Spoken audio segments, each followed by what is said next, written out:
Bonjour et bienvenue à la Scrap Atmosphère. Je reviens vers vous comme promis pour un autre petit tuto sur l'utilisation du papier de soie. Donc voilà, aujourd'hui je vais vous montrer comment réaliser des fonds qui peuvent être utilisés pour faire vos cartes et autres réalisations. Donc c'est un petit peu long en raison des temps de séchage. Donc un petit peu comme la partie précédente, il ne faut surtout pas décider d'utiliser ces techniques-là si vous avez besoin d'une carte dans le quart d'heure qui suit. Moi personnellement, quand je me mets à patouiller, ben voilà, je fais différents fonds, j'en fais une série, je les laisse sécher tranquillement, ensuite le temps de les passer à la presse, ça prend également encore un certain temps, et puis donc voilà, moi je procède comme ça, ce qui fait que j'ai toujours des fonds de cartes qui sont prêts à l'emploi. Alors comment est-ce qu'on va réaliser ces fonds? Il va vous falloir simplement le tapis, un tapis téflon, des encreurs. Donc là, pour vous montrer, j'ai choisi Explosion de baie, Limonade à la limette et baie des Bermudes. Voilà, j'ai choisi 3 couleurs. Il vous faut un petit vaporisateur rempli d'eau, du papier de soie bien entendu, donc toujours plus grand que le morceau de papier que vous allez utiliser.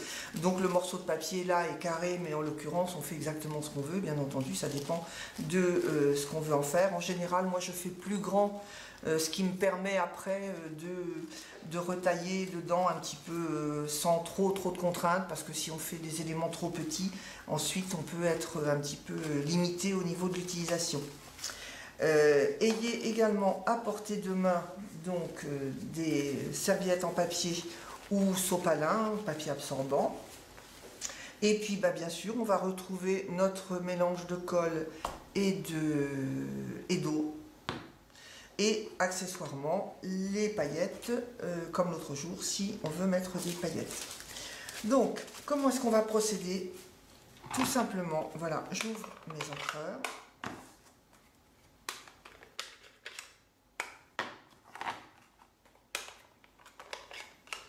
Voilà, je vais déposer un petit peu d'encre directement sur mon tapis avec mon encreur.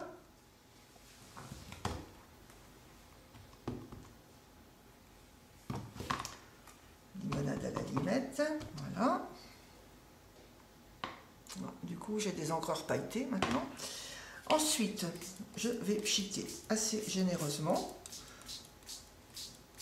pour bien mouiller l'encre qui est sur le tapis.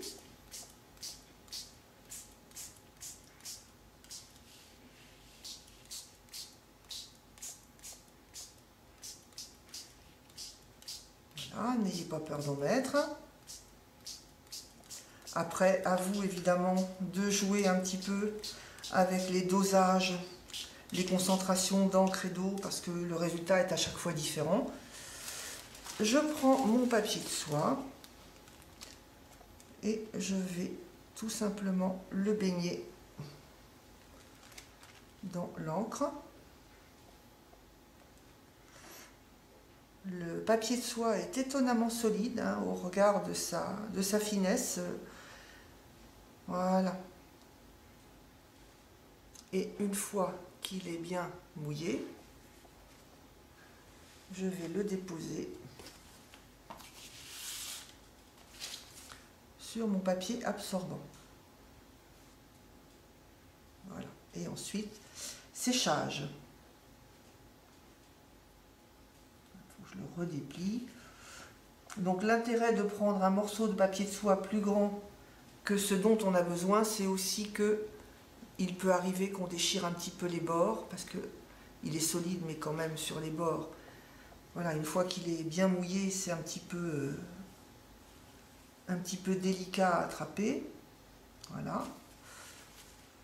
Donc voilà le résultat. Ensuite, ça n'est pas une technique dont le résultat est garanti, bien entendu. Hein.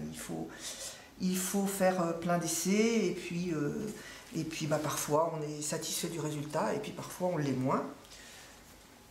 Donc voilà, là il me reste quand même beaucoup d'encre, donc je vais récupérer l'encre qui reste. On peut choisir de garder des zones un petit peu transparentes, hein. Tout dépend vraiment de l'envie que l'on a. On n'est pas non plus obligé d'utiliser 3 couleurs d'encre. Ça c'est vraiment...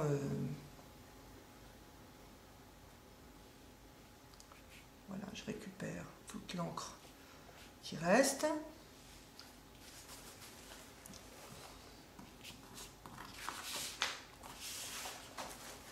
Voilà, et j'ai à nouveau un fond. Alors là, il est beaucoup plus pâle, beaucoup plus pastel.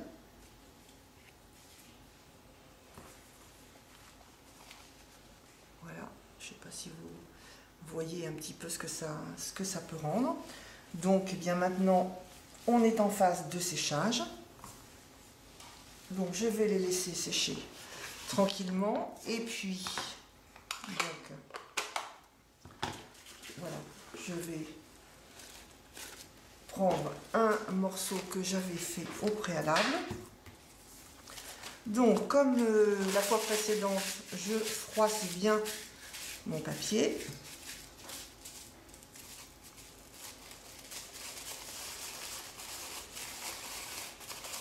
Je le redéfroisse.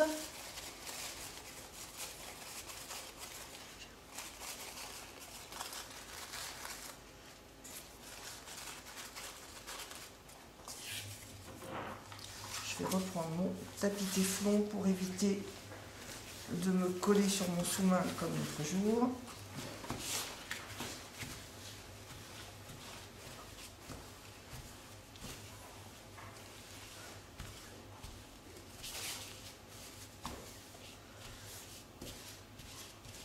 Voilà. Donc, à nouveau, je vais en coller. Donc, je vous rappelle, un volume d'eau et un demi-volume, un volume de colle et un demi-volume d'eau. Donc, j'en colle bien partout. La différence, c'est que cette fois, j'en colle sur un carton uni, bien sûr, puisque l'autre jour, on avait fait au préalable un tamponnage. Voilà. Et donc, je pose mon papier, donc en réservant des plis.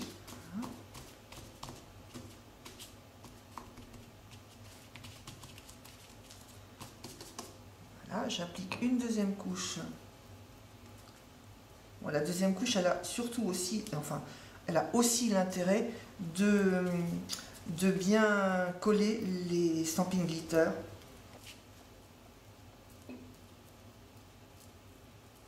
Donc vous pouvez lisser, hein, c'est l'avantage du pinceau plat. Hein, si vous trouvez qu'un pli est trop gros, trop grossier, vous pouvez plus facilement le lisser. Hein, c'est plus simple qu'au doigt, parce que le doigt lui colle sur la colle et sur le papier, et puis on peut déchirer le papier. Voilà. Je récupère. Maintenant, je vais mettre les paillettes.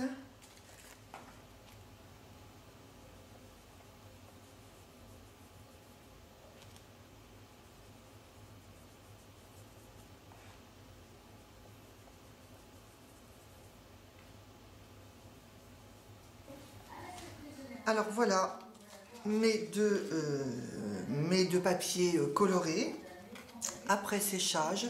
Donc le premier c'est celui-ci, c'est-à-dire le premier passage dans l'encre. Vous voyez, les couleurs sont beaucoup plus concentrées. Et celui-ci c'est le deuxième passage, donc des couleurs beaucoup plus pâles, beaucoup plus pastel. Donc un autre aspect très sympa aussi. Voilà. Alors je vous montre maintenant le résultat terminé. Voici un premier exemple de ce que j'ai pu faire avec mon fond coloré. Vous voyez simplement une découpe faite avec un de nos derniers ensembles de Fremlit qui est vraiment superbe. Et puis juste un petit message. Donc là j'ai découpé dans le papier or. Voici sur la même base un autre exemple. Et un dernier. Donc là, j'ai simplement le fond. Le fond est vraiment très très présent. Donc il faut vraiment peu de choses après pour pouvoir terminer une carte. Là, vous voyez, j'ai utilisé simplement la grosse découpe Happy Birthday. Et puis j'ai mis trois petits sequins. Et puis, je ne jette jamais mes chutes. Parce que je m'arrange toujours pour faire un tissu, un papier de soie plus grand que ce dont j'ai besoin. Donc une fois que je coupe mes morceaux de carte dedans, il me reste généralement des chutes. Donc voilà ce que je peux faire avec des chutes. Des petits papillons que j'ai perforés avec nos perforatrices. Là, pour faire le ruban, j'ai récupéré une chute qui était en longueur. Je l'ai simplement tortillée. Et puis, vous voyez, ça me fait un ruban qui est assorti au papillon. Et puis, j'ai colorié le papier de fond avec le marqueur de la même nuance. Donc, pour que le tout aille bien ensemble. Voici un autre exemple, toujours avec des papillons que j'ai récupérés dans des chutes. Là, c'était une chute un peu plus grosse. J'ai fait dedans directement avec un framelit dans la Big Shot, j'ai fait une découpe. Et pour terminer, je vous montre le badge que j'ai fait sur le même principe. C'était pour notre dernière réunion de lignée. Donc là, cette couleur est à peu près la couleur de notre lignée. Donc j'ai choisi d'utiliser la même technique pour créer mon badge. Voilà, j'espère que cette petite technique vous aura intéressé et que vous pourrez la mettre à profit de votre côté. Et je vous dis à très bientôt.